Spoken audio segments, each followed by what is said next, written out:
Hello दोस्तों, नमस्कार। आज आप लोगों के लिए एक और लेक्चर लेकर आए हैं रीजनिंग का, और जो कि आप लोगों के लिए रेलवे, एलपी या टेक्नीशियन किसी भी एसएससी एग्ज़ाम को अगर आप दे रहे हैं तो वहाँ आप लोगों के लिए काफ़ी हेल्पफुल हो सकता है। और उम्मीद करते हैं कि आप लोगों को पिछला लेक्चर अच्छे से समझ में आया होगा। आज हमारा ये नेक्स्ट लेक्चर है और देखते हैं कि इसमें कितने क्वेश्चंस हैं और किस तरीके से उन क्वेश्चन को हम सॉल्व करेंगे। तो चलिए स्टार्ट करते हैं आज का लेक्चर। आज के लेक्चर में पहला क्वेश्चन जो आपके सामने है दिया गया है कुछ इस तरीके से। अब इसमें समझना है कि आपको इसमें क्या है। कह रहे हैं कि एक अनुक्रम दिया गया है जिसमें एक पद रिक्त है। एक पद रिक्त है मतलब एक पद यहाँ पर देखिए खाली पड़ा हुआ है। खाली पड़ा हुआ तो इसी को निकालना हमको। तो कह रहे हैं कि दिए गए विकल्पों में सही विकल्प चुने जो अनुक्रम को पूरा करे। अनुक्रम को क्या करे? पूरा करे। तो चलिए इसमें क्या बनेंगे ये समझते हैं। जैसे देखिए, अगर आप क्वेश्चन को देखेंगे 1 1 3 9 9 9 6 ऐसे करके दिया गया, तो इसको समझते हैं क्या है। देखिए, अगर मैं कहूं कि इन दो नंबर को एक साथ रख लीजिए, इन दो नंबर को एक साथ रख लीजिए, इनको एक साथ रख लीजिए, इनको एक साथ रख लीजिए और इनको एक साथ रख लीजिए, तो आपको पता चल जाएगा ये किसका आंसर है। इसका आंसर क्या आएगा? देखिए, अगर मैं कहूं कि 1 का स्क्वायर क्या है, 1 का स्क्वायर 1 है। 3 का स्क्वायर क्या है आपका? 3 का स्क्वायर 9 है। 6 का स्क्वायर क्या है आपका? 6 का स्क्वायर 36 है।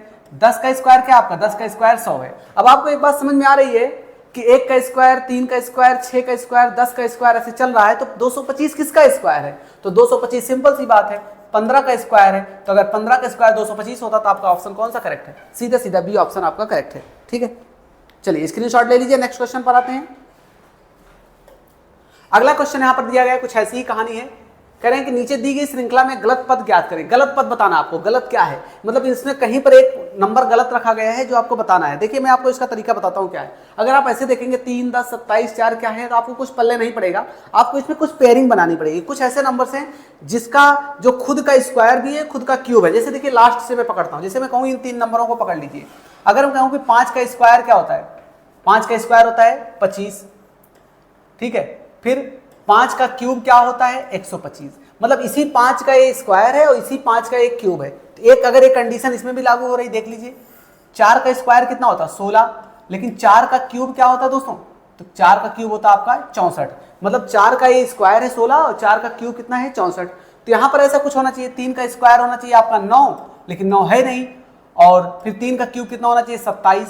देखिए, ये तो सही है, ये भी सही है, लेकिन ये बीच में 10 जो टपक पड़ा है ना कहीं से, यही गड़बड़ कर रहा है। क्योंकि 10 की जगह पे क्या होना चाहिए आपका? 9 होना चाहिए। यानी कि 10 जो आपका आ रहा है यही आपका रॉन्ग है, यानी कि गलत है।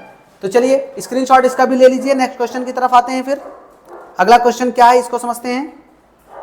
चलिए नेक्स्ट क्वेश्चन क्या कर रहे हैं, यहां देखिए। ये क्वेश्चन ऐसा है कि ये लीप ईयर, जैसे आप लोग जानते हैं कि लीप ईयर क्या होता है।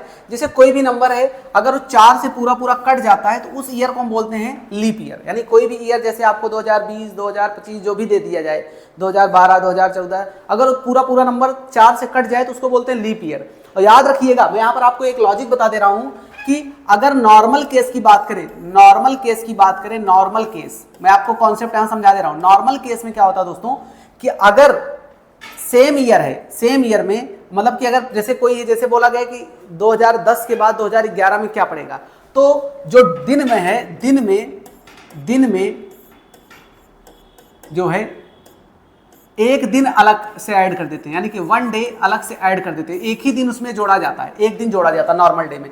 लेकिन लीप ईयर के केस में क्या होता है? लीप ईयर के केस में क्या होता है ये समझिए। लीप ईयर के केस में जो भी दिन बोलेगा दिन में 2 दिन यानी 2 डेज ऐड कर देंगे, तो जो भी दिन आएगा वही आपका आंसर बन जाएगा। ठीक है, जैसे यहां समझिए, कह रहे यदि 1 जनवरी 2012 को सोमवार था, 1 जनवरी 2012 को क्या बोला इन्होंने? सोमवार बोला। तो कह रहे 1 जनवरी 2013 को क्या होगा? अब देखिए, पहले ये समझिए कि 2012 क्या 4 से पूरा पूरा कट रहा है? 2012 काटेंगे 4 से, तो 4 कम 4 4 पंचे 20 और हो जाएगा 4 3 12। पूरा पूरा तो कट रहा भैया। जब ये पूरा पूरा कट गया तो इसका मतलब ये है लीप ईयर। क्या है? लीप ईयर है दोस्तों, लीप ईयर। इसका मतलब अब जो अगले ईयर में जाएंगे उस दिन में एक दिन के बजाय 2 दिन हम जोड़ देंगे, क्योंकि फरवरी का दिन एक बढ़ जाता है लीप ईयर के केस में। समझ में आई बात? तो देखिए, अब यहां पर देखिए, अगर सोमवार था, यहां पर क्या है, यानी कि अगर 2012 में सोमवार था यानी 1 जनवरी 2012 को क्या था? आपका सोमवार था। तो 1 जनवरी 1 जनवरी 2013 को क्या होगा? तो सोमवार में 2 दिन और जोड़िए। सोमवार में जब आप जोड़ेंगे तो एक तो आप जोड़ देंगे मंगलवार जोड़ देंगे, फिर आप क्या जोड़ देंगे?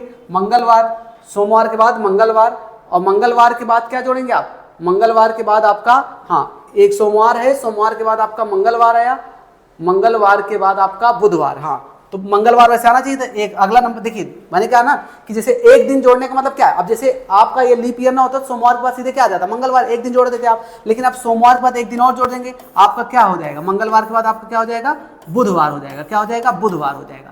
तो आपका देखिए ये 2 दिन जोड़ना पड़ा आपको कितने दिन जोड़ना पड़ा? 2 दिन। तो ये आपका बुधवार हो गया। समझ में आई बात? अगर लीप ईयर का केस है तो आपको 2 दिन जोड़ना पड़ेगा, अगर नॉर्मल डेज का है, नॉर्मल ईयर का है, तो आपको केवल 1 दिन जोड़ना पड़ेगा। मान लीजिए ये चीज यही कहता 2013 से 2014 में जाते तो कितना होता? तो यही सोमवार से आपका मंगलवार हो जाता, लेकिन इसने कहा कि 2012 से 2013 में जा रहे हैं तो क्या होगा? तो आपका 2 दिन जुड़ेगा। और खास बात, एक बात और आपको मैं बता दूं, अगर ये चीज फरवरी को छोड़ के, मतलब जनवरी, जैसे जनवरी और फरवरी का केस छोड़ दिया जाए, मार्च से बोला जाए, किसमें बोल जाए? मार्च अप्रैल से, यानी मार्च के बाद कोई भी दिसंबर तक कुछ भी बोला जाए, दिसंबर तक कुछ भी बोला जाए, तब भी एक ही दिन जुड़ेगा। तब भी कितना दिन जुड़ेगा? एक ही दिन जुड़ेगा, क्योंकि फरवरी ही परेशानी पैदा करता है, क्योंकि फरवरी में एक दिन कम ज्यादा होते हैं, यही दिक्कत करता है।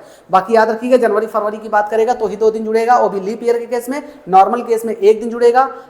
फरवरी के बाद अगर बोलेगा मार्च अप्रैल मई जून जुलाई अगस्त सितंबर अक्टूबर नवंबर दिसंबर, कुछ भी बोलेगा, कोई फर्क नहीं पड़ेगा, एक ही दिन जुड़ेगा। समझ में आई बात? स्क्रीनशॉट आप ले सकते हैं। फिर आते हैं नेक्स्ट क्वेश्चन की तरफ। चलिए, अगला क्वेश्चन है आपके सामने। दी गई समरूपता के आधार पर दिए गए विकल्पों में से नहीं दिया गया युग्म ज्ञात करें। जैसे कोलकाता है, कोलकाता क्या है? पश्चिम बंगाल की राजधानी है। हमको पता है कि कोलकाता पश्चिम बंगाल की राजधानी है, ये तो पता है। तो कह रहे हैं यहां पर क्या भरा जाएगा? क्या पुणे महाराष्ट्र की राजधानी है? नहीं भैया, गलत है। ग्वालियर क्या मध्य प्रदेश की है? ये भी गलत है। जयपुर क्या राजस्थान की राजधानी है? बात तो सही है, जयपुर जो है राजस्थान की राजधानी है, ये तो सही है। और कानपुर उत्तर प्रदेश की राजधानी नहीं भैया, ये तो गलत है। कानपुर उत्तर प्रदेश नहीं है, लखनऊ उत्तर प्रदेश की राजधानी है। ठीक है, चलिए आगे चलते हैं नेक्स्ट क्वेश्चन की तरफ। हाँ, अब यहाँ पर क्वेश्चन देखिए, ये क्वेश्चन थोड़ा सा डिफरेंट है। अभी तक मैंने जितने भी लेक्चर लिए हैं उसमें से ये क्वेश्चन हमको डिफरेंट दिखा, क्योंकि अभी तक ऐसा क्वेश्चन हमने नहीं कराया है। यहाँ पर क्वेश्चन देखिए, नीचे दिए गए अंक एक निश्चित पैटर्न का पालन करते हैं। प्रश्न चिन्ह यानी क्वेश्चन मार्क जहां दिया गया, यानी यहाँ पर क्वेश्चन मार्क के स्थान पर आने वाले अंक के लिए सही विकल्प बताइए। अब देखिए, अगर आप इसको जोड़ेंगे कुछ ऐसा तो 11, 8, 19, 16 का कुछ रिलेशन हमको बनता नजर नहीं आ रहा। इसको इधर से जाएंगे तो भी हमको रिलेशन नहीं। 10, 8, 18, 17 का कोई रिलेशन बनता नजर नहीं आ रहा। अगर मैं कहूँ भी कि 10, 8, 18, 18 हो गया, 18 में से 1 माइनस कर दीजिए, कितना आएगा? 17 आएगा। तो यहाँ पर भी वो चीज पैटर्न फॉलो होनी चाहिए। 16, 11 कितना होता है? 16, 11, 27 हो जा रहा है। 27 में से 1 माइनस करेंगे 26, यानी ये पैटर्न लागू नहीं हो रहा। तो मैं बताऊँ क्या करना है? ये इन नंबरों को सबको जोड़ रहे हैं, इन सबको जोड़ रहे हैं। जोड़िए, 6, 1, 7 से 6, 1, 7, 8, 15, 5, 1, 1, 2, 1, 3, कितना आया? 35 आया। यहाँ पर इसको जोड़ने पर कितना आया?